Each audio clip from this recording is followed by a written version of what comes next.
I'm Athanasios Velios, and I'm reader in documentation at the University of the Arts London. In the past, in this conference, I have presented work related to the condition survey of the collection of the library of the St. Catherine's Monastery in Sinai, and in particular aspects of information and data management. For those who are not familiar with the project, it may be useful to consult the project website at the address shown here, which includes rich material of the work done at the monastery. The project was led by Professor Nicholas Pickwood, seen here at the bottom left photograph in the blue shirt, and it involved multiple teams of conservators visiting the monastery. I'm sure you will recognize many of these faces. The teams examined the bindings one by one and recorded the observations on two purpose-built forms. The one on the left was designed on paper and later keyed into an SQL database, and the one on the right was designed using an XML schema. The paper form was used for the manuscript survey, whereas the XML form was used for the early printed books. They are very similar in terms of the type of content that they can document, but very different in terms of structure. The intention is to eventually merge these two forms in a common framework. In the presentation today, I'm examining the nature of the different types of observations that can be made using either of these forms. I will report on those that can be merged now, and I will identify where further work is needed before the merge can happen. I'm being informed by the work undertaken in the Link Conservation Data Consortium. The Link Conservation Data Consortium is an initiative led by Kristen St. John from Stanford Libraries and myself. It explores the capacity of linked data technologies for integrating data from different sources. By that, I mean combining datasets from different databases into one, so that all can be searched jointly through a single point of access. I will refer to the requirements later, but if you are interested in linked data within a conservation context, please visit the project website at the address shown here. I'm also being motivated by the work that a good colleague, Dr. Alberto Campagnolo, has done on setting up the framework for transforming the St. Catherine's XML form to linked data. He has shared all of this work on an online repository hosted on GitHub. I will begin with explaining the essential parts for integrating records using linked data. In order to integrate data from different sources, in our case, to combine the two databases, one needs three things in place. First, identifiers for every piece of data expressed, every record, every field, every checkbox. Typically, these identifiers look like web addresses. We call them URIs, and they need to be maintained long term, so they tend to require quite a bit of planning. Second, a relatively stable vocabulary to refer to the bookbinding variants and types of damage observed. Third, a semantic framework which can express the kind of data that is recorded on the forms, something that allows me to combine fields from the two forms and make sure that they both refer to the same type of content so that I can use them together and therefore query them jointly. The idea of linked data is that I have my separate databases. I go through a transformation process using the semantic framework for each one of them. I also have input from the thesaurus to indicate similar things which may have been given different names on the two forms. And then I'm able to query the content of every database in a single search online and also retrieve the records using their web addresses, their identifiers. I'm not going to spend too long on identifiers, but it is an interesting issue. We need to produce many identifiers and guarantee that they are unique, given that they will be used on the web to retrieve records. Good practice seems to be using UUIDs for this purpose. UUID stands for Universally Unique Identifiers. They are strings of characters which can be produced automatically by most popular programming languages and tools and are guaranteed to be unique at a global scope. It is necessary to store these identifiers next to the actual records as shown in the table here. Then we can choose to add these identifiers to a domain name, such as www.ligatus.org.uk, to produce the URI, the web address. To avoid broken links in the far future, for example, in case the domain ligatus.org.uk is no longer maintained, we could instead use the domain w3id.org and redirect from that to ligatus.org.uk. We can then easily redirect to another domain if needed without breaking any links. More information on W3ID can be found on the project website at the address shown here. There are, of course, other solutions in relation to identifiers, like the ARC identifiers, which function in a similar way. But the infrastructure needed to make W3ID identifiers work is relatively simple, so they're a good solution. The thesaurus is the second essential part. Those of you who have followed the conference over the years will remember that a poster was presented on the language of bindings a few years ago. The language of bindings thesaurus was designed to address the issue of providing a relatively stable terminology for bookbinding description. It does a great job for that, but it does not cover different types of condition or damage for bindings. For the Link Conservation Data Project, we embarked on a survey of vocabularies in conservation, and it appears that vocabularies describing damage are rare. So a significant project is yet to be done to compile a list of terms describing condition for bindings. For the time being, if a term in the St. Catherine's database exists in the language of bindings, then it can be mapped to it easily. Otherwise, a local reference is given to it. These are a couple of examples of local references, local URIs, being provided for terms which do not have matches in the language of bindings thesaurus. You will notice also that sometimes there are matches in the Getty Arts and Architecture thesaurus, which are being used. The third essential part is a semantic framework. Some of you may have already heard about the CDOC-CRM as a model which allows the description of datasets in cultural heritage.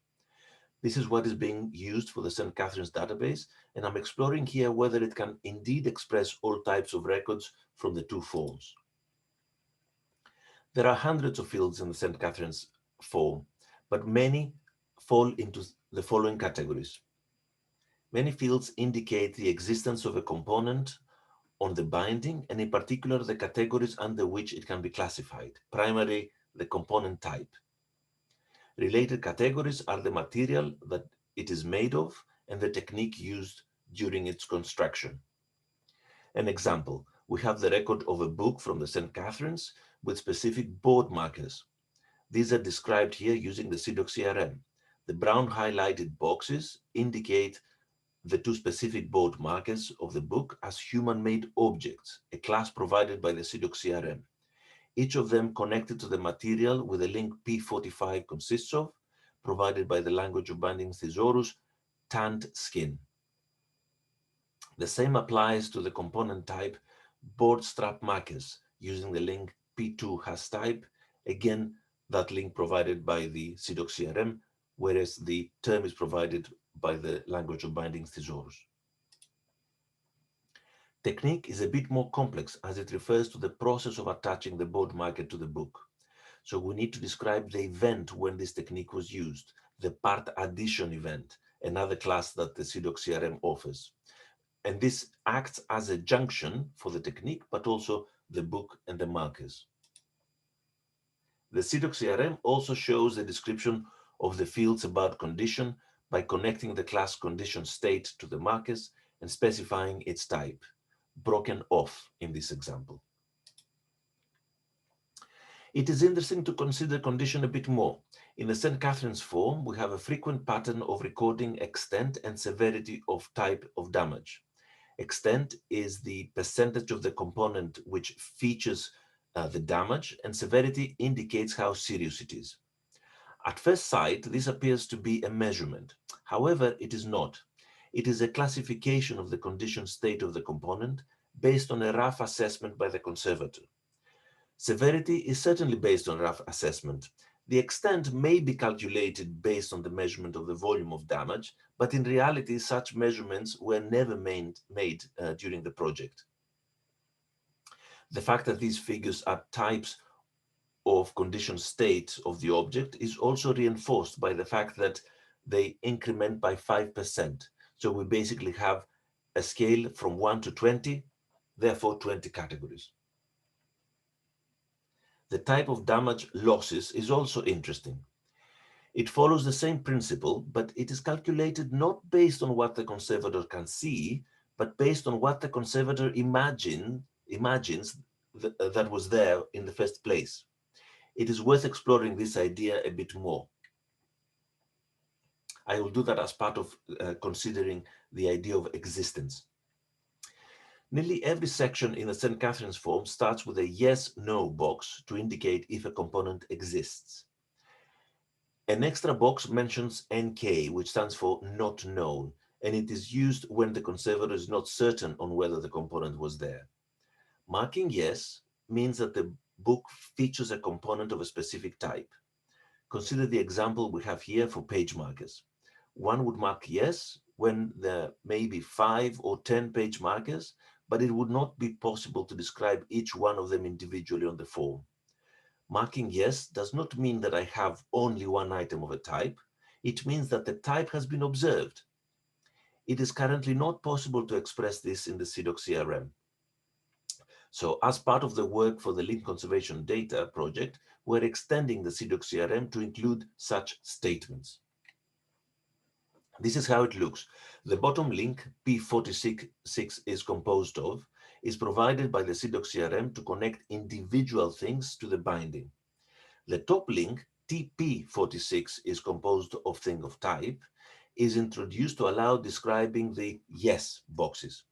Therefore, I know I have this type, but I do not know how many instances of it I have. We call this a typed property. Marking no means that the book does not feature any items of the specific type.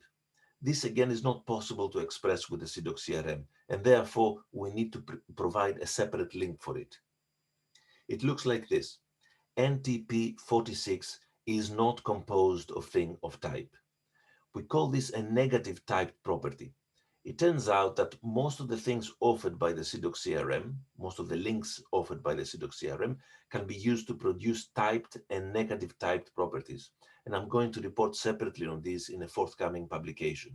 But for the St. Catherine's form, most of the yes-no boxes can be described with the link used in this example. Marking NK is problematic. It means that we cannot make a statement either way. NK is generally information about the survey process rather than information about the binding. It is still unclear what the best way of using this information is, and we have just advertised a PhD studentship at Ligatus to explore exactly this question. The most difficult part, however, is when none of these three boxes have been marked. Can we assume that the conservator forgot to examine the binding for that feature? Or that they did examine it and there was nothing there?